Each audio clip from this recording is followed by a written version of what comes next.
દેશના નાણામંત્રી નિર્મલા સીતારમણ આજે સતત 8મી વખત બજેટ રજૂ કરીને ઇતિહાસ રચ્યો છે, જેમાં ખાસ કરીને 12 લાખ રૂપિયા સુધીની આવકને કરમુક્ત કરવાની જાહેરાત કરી છે, જેનાથી મધ્યમ વર્ગ અને નોકરિયાત વર્ગને ફાયદો થશે। આ સાથે ખેડૂતો, શિક્ષણ, મત્સ્ય ઉદ્યોગ, ઇલેક્ટ્રોનિક ક્ષેત્ર માટે જાહેરાતો કરવામાં આવી હતી। સરકાર સંસદમાં ટેક્સ પર નવો કાયદો રજૂ કરશે। ટેક્સ કાયદામાં મોટા ફેરફારની તૈયારી કરી રહી છે। આવકવેરાના નિયમો સરળ બનાવવામાં આવશે। વરિષ્ઠ નાગરિકો માટે કરમુક્તિ બમણી કરવામાં આવી છે। બજેટમાં ટેક્સને લગતી મહત્વની જાહેરાતો કરાઈ છે। 4 વર્ષ સુધી અપડેટેડ રિટર્ન ફાઇલ કરી શકાશે। વૃદ્ધો માટે 1 લાખ સુધીની ટેક્સ છૂટ। દરિયાઈ પ્રોડક્ટ પર કસ્ટમ ડ્યુટી 30થી ઘટાડી 5% કરાઈ।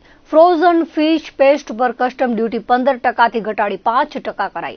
Mobile phone, EV car, LED TV, mobile ફોનની બેટરી, દવાઓ, ઇલેક્ટ્રોનિક ઉપકરણો, લેધર જેકેટ, કેન્સરની 36 દવાઓ સસ્તી થશે। નિર્મલા સીતારમણે કહ્યું હતું કે તમામ જિલ્લા હોસ્પિટલોમાં કેન્સર સેન્ટર શરૂ કરવામાં આવશે। આ સાથે કેન્સરની સારવારની દવાઓ સસ્તી કરાશે। બીજી બાજુ 36 જીવન રક્ષક દવાઓ પરથી કસ્ટમ ડ્યુટી હટાવવામાં આવી છે।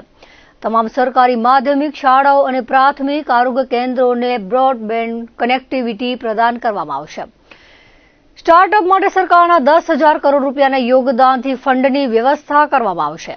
તેમણે એમ પણ કહ્યું હતું કે સરકાર પ્રથમ વખત 5 લાખ મહિલાઓ, એસસી અને એસટી ઉદ્યોગ સાહસિકોને 2 કરોડ રૂપિયાની લોન આપશે।